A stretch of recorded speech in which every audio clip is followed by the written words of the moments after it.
जय माता रानी। दोस्तों, आज आप श्री दुर्गा सप्तशती के दूसरे अध्याय की पौराणिक कथा सुनेंगे।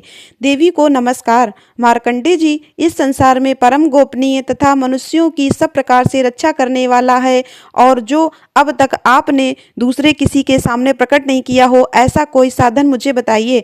तब ब्रह्मा जी बोले, हे ब्राह्मण, ऐसा साधन तो एक देवी का कवच है, जो गोपनीय से भी परम गोपनीय, पवित्र तथा संपूर्ण प्राणियों का उपकार करने वाला है।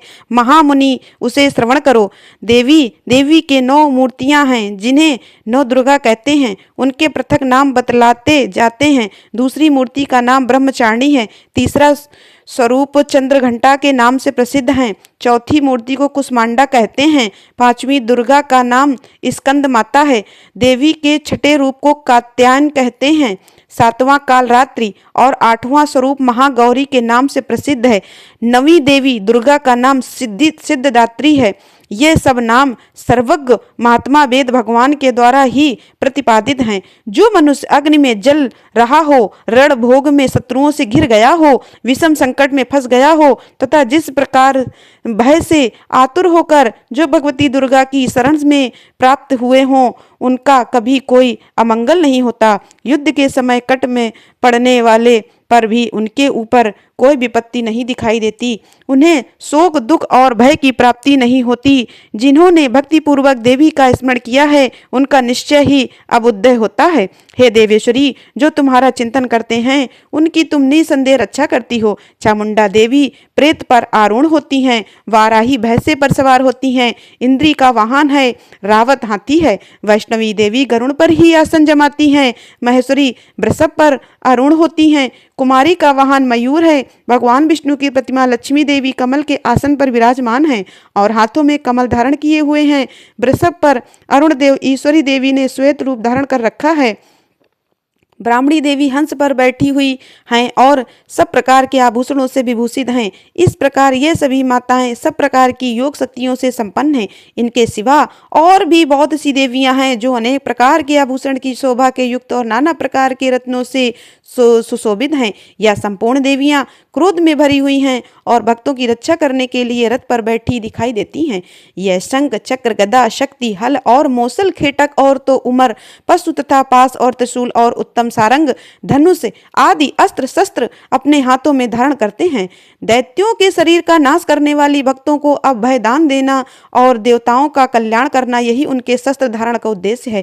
कवच आरंभ करने के बाद पहले इस प्रकार प्रार्थना करनी चाहिए कि महान रौद्र रूप, अत्यंत घोर पराक्रम, महान बल, महान उत्साह वाली देवी, आप महान भव का नाश करने वाली हो। आपको नमस्कार है। आपकी ओर देखना भी कठिन है। शत्रुओं का भय बढ़ाने वाली जगदम्बा, मेरी रक्षा करो। पूर्व दिशा में ऐन्द्री इंद्र शक्ति मेरी रक्षा करें। अग्नि कोणक में अग्नि शक्ति, दक्षिण दिशा में वाराही और नेतृत्व कोण में खड़क धारणी मेरी रक्षा करें। मुंडा देवी दसों दिशाओं में मेरी रक्षा करें। दया और आगे से और विजय पीछे की ओर से मेरी रक्षा करें। वाम भाग में अर्जिता और दक्षिण भाग में अपराजिता रक्षा करें। उमा मेरे मस्तक पर विराजमान होकर रक्षा करें। ललाट में मालाधारी रक्षा करें। यशनी देवी मेरी भुवों की संरक्षण करें। भुवों के मध्य भाग में त्रिनेत्रा और नेत्रों के मध्य भाग में संकनी और कानों में द्वारवासिनी रक्षा करें। कालिका देवी कपोल की तथा भगवती साकरी कानों के मूल भाग की रक्षा करें। नासिका में सुगंधा और ऊपर के होंठ में चर्चिका देवी रक्षा करें। नीचे के होंठ में अमृत कला और जीवा में सरस्वती देवी रक्षा करें। तेजस्वी देवी दोनों चरणों के पृष्ठभाग की रक्षा करें। श्री देवी पैरों की उंगलियों में और तलवासनी पैरों के तलों में रक्षा करें। कराली देवी नखों की और ध्वनि देवी केशों की रक्षा करें। वैष्णवी धर्म की रक्षा करें और चक्र तथा चक्र धारण करने वाली देवी यश, कीर्ति, लक्ष्मी, धन तथा विद्या की रक्षा करें। इंद्राणी, आप मेरे गोत्र की रक्षा करें। कुमांडा और भैरव आदि अनिष्ट कारक देवता भी हृदय में कवच किए रहने पर उस मनुष्य को देखते ही भाग जाते हैं। कवचधारी मनुष्य पुरुष को राजा से संपन्न बुद्धि प्राप्त होती है। मनुष्य के तेज की वृद्धि करने वाला और उत्तम है। कवच का पाठ करने वाला पुरुष अपनी कीर्ति से विभूषित हो बोतल मर अपने सुयश के साथ साथ वृद्धि को प्राप्त होता है। जो पहले कवच का पाठ करके उसके बाद सप्तशती चंडिका का पाठ करता है, उसकी सब सब जब तक वन पर्वत और कानों सहित ये पृथ्वी टिकी रहती है तब तक यहाँ पुत्र पौत्र आदि संतान परंपरा बनी रहती है। फिर देह का अंत होने पर यह पुरुष भगवती महामाया के प्रसाद से उस नियत नित्य परम पद को प्राप्त होता है जो देवताओं के लिए भी दुर्लभ है। श्री दुर्गा का कवच का पाठ संपूर्ण हुआ। अब सुनिए दुर्गा सरस्वती का दूसरा अध्याय। दूसरे अध्याय में देवताओं के तेज से देवी का प्रादुर्भाव और महिषासुर की सेना के किए वर्णन मां भगवती का ध्यान करके आज के अध्याय का आरंभ करते हैं। कमल के आसन पर बैठी हुई प्रसन्न मुख वाली महिषासुर मर्दनी भगवती महालक्ष्मी जी का भजन करती हूँ, जो अपने हाथों में अक्षमाला, फरसा, गदा, बाण, वज्र, पद, धनुष, दंड, शक्ति, खड़क, ढाल, शंख, घंटा, पात्र, पास और चक्र धारण करती हैं। मार्कंडेय जी ऋषि कहते हैं, पूर्व समय में देवताओं और असुरों में पूरे 100 वर्षों तक घोर संग्राम हुआ। मार्कंडेय जी श्री कहते हैं, पूर्व समय देवताओं और असुरों में पूरे 100 वर्ष तक घोर संग्राम हुआ था। उसमें असुरों का स्वामी महिषासुर था और देवताओं के नामक इंद्र थे। उस युद्ध में देवताओं की सेना महाबली असुरों से परास्त हो गई। संपूर्ण देवताओं को जीतकर महिषासुर इंद्र बन बैठा। तब पराजित देवता प्रजापति ब्रह्मा जी को आगे करके उस स्थान पर गए जहां भगवान शंकर और विष्णु भगवान विराजमान थे। देवताओं ने महिषासुर के पराक्रम तथा अपनी परंपरा का यथावत वृतांत उन दोनों देवेश्वर से विस्तार पूर्वक सुनाया। वे बोले, भगवान महिषासुर इंद्र, अग्नि, वायु, चंद्रमा, यम, वरुण तथा अन्य देवताओं के भी अधिकार छीन कर स्वयं ही सबका अधिकारता बन गया है। उस दुरात्मा महेश ने समस्त देवताओं को स्वर्ग में निकाल दिया। अब वे मनुष्यों की तरह पृथ्वी लोक पर विराजते हैं। दैत्यों की ये सारी करतूत हमने आप लोगों से कह सुनाई। अब हम आप की ही शरण में आए हैं, उसके कोई लिए वह उपाय सोचिए। इस प्रकार देवताओं के वचन सुनकर भगवान विष्णु और शिव ने दैत्यों पर बड़ा क्रोध किया। उनकी बहुएं तन गईं और मुंह टेढ़ा हो गया। अब अत्यंत कोप में भरे हुए चक्रपाणी श्री विष्णु के मुख से एक महान तेज प्रकट हुआ। इसी प्रकार श्री ब्रह्मा, शंकर तथा इंद्र आदि अन्य देवताओं के शरीर से भी बड़ा भारी तेज उत्पन्न हुआ। सब मिलकर एक हो गया। महान तेज का वह पुंज जो जल नक्षत्र पर्वत सा प्रतीत हो रहा था, देवताओं ने देखा वह उसकी ज्वाला संपूर्ण दिशाओं में व्याप्त हो रही थी। संपूर्ण देवताओं के शरीर से प्रकट हुई उस तेज की कहीं तुलना नहीं की थी। एकत्रित होने पर वह एक नारी के स्वरूप में परिणित हो गया और अपने प्रकाश से तीनों लोकों में व्याप्त जान पड़ा। भगवान शंकर का जो तेज था उसे उस देवी का मुख प्रकट हुआ। यमराज जी के तेज से उसके सिर में बाल निकल आए। श्री विष्णु भगवान के तेज से उसकी भुजाएं प्रकट हुई। चंद्रमा के तेज से दोनों स्तनों का और इंद्र के तेज से मध्य भाग का दुर्भाव हुआ। इस प्रकार सभी देवताओं के तेज से उस देवी का स्वरूप प्रकट हुआ। उन्हें भगवान विष्णु ने भी अपने चक्र से उत्पन्न करके भगवती को अर्पण कर दिया। वरुण ने शंख भेंट के, अग्नि ने शक्ति दी, वायु ने धनुष तथा बाण से भरे हुए 2 तरकस प्रदान किए। सहस्त्र नेत्रों वाले देवराज इंद्र ने अपने वज्र से वज्र उत्पन्न कर दिया और ऐरावत हाथी से उतार कर 1 घंटा भी प्रदान किया। यमराज ने काल दंड से दंड, वरुण ने पास, प्रजापति ने इस पर टीका अक्ष की माला और ब्रह्मा जी ने कमंडल भेंट किया। सूर्य ने देवी के मस्तक पर रूप कोपों में अपनी किरणों का तेज भर दिया। काल ने उन्हें चमकती हुई ढाल और तलवार दी। सारी सागर ने उज्ज्वल हार तथा तभी जीर्ण न होने वाले 2 दिव्य वस्त्र भेंट किए। साथ में उन्होंने दिव्य चूड़ामणि, 2 कुंडल, कड़े, उज्ज्वल अर्धचंद्र सब भावों के लिए अर्पण किया।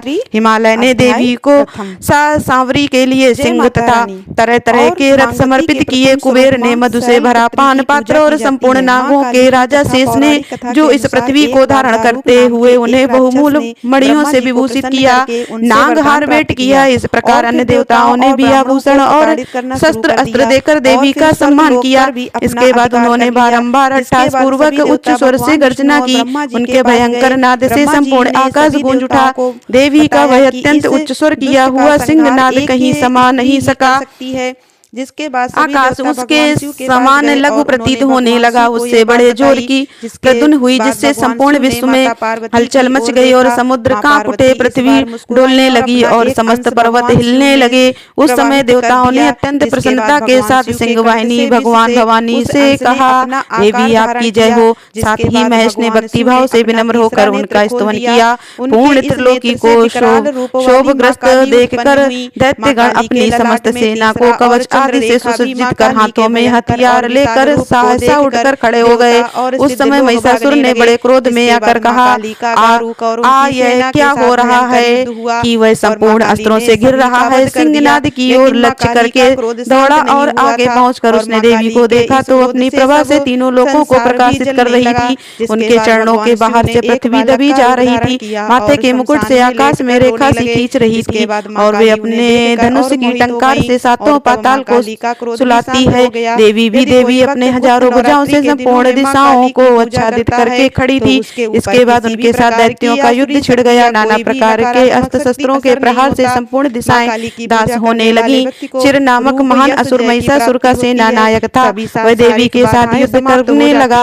7 चावर भी लड़ने लगे। 6-5 करोड़ रथी सैनिकों सहित युद्ध में हट्टास करते हुए 60 लाख राक्षस हाथी सवार घुड़सवार अनेकों दल तथा करोड़ों रथियां शक्ति मूषल खड़क परसों आदि शस्त्रों से युद्ध करने लगे। अस्त्रों के समस्त अस्त्र शस्त्र काट डाले। उनके मुख पर परिश्रम या थकावट का रंग मात्र भी नहीं दिखाई देता। देवता और ऋषि उनकी स्तुति करते थे और वे भगवती परमेश्वरी दैत्यों के शरीरों पर अस्त्र शस्त्रों की वर्षा करती रही। देवी का महान सिंह भी क्रोध में भरकर गर्दन के बालों को हिलाता हुआ सुरों के सेना में इस प्रकार विचरने लगा, मानो में नवरात्रि में महाकाली दावानल फैल रही और रणभूमि में दैत्यों के साथ युद्ध करती हुई अंबिका देवी ने जितना त्रिशूल से, गदा से, शक्ति की वर्षा से और खड्ग आदि से सैकड़ों महान देखो दैत्यों का संहार कर डाला। कितनों को घंटों के भयंकर नाद से मूर्छित करके मार गिराया। बाहु तेरे दैत्यों को पास से बांधकर धरती पर घसीट कितने भी दैत्य उनकी तीखी तलवार से मार से 2-2 टुकड़े हो गए। अच्छे हथियार हाथ में लेकर देवी के साथ युद्ध करने लगे। दूसरे युद्ध के बाजों की लय पर नाचते थे। कितने ही बिना सिर के धड़ हाथों में खड़क शक्ति और दौड़ते थे। दूसरे ठहरो ठहरो या कहते हुए देवी को युद्ध के लिए ललकारते थे। असुरों की विशाल सेना को क्षण भर में ही नष्ट कर दिया। ठीक उसी तरह जैसे तिनके और कांटे के भारी ढेर को अग्नि कुछ ही क्षणों में भस्म कर देती है, वह सिंह की भी गर्दन के बालों को हिला हिला कर जोर जोर से गर्जना करने लगा। सेनापतियों सहित महिषासुर के वध का वर्णन किया गया। सबसे पहले इस प्रकार देवी ने महिषासुर का वध करके देवताओं के मन को शांत किया। बोलो मातेश्वरी मैया की माँ काली की कोई भी प्रतिमा नहीं है तो आप माँ भगवती की, माँ दुर्गा की तस्वीर या फिर प्रतिमा भी स्थापना कर सकते हैं।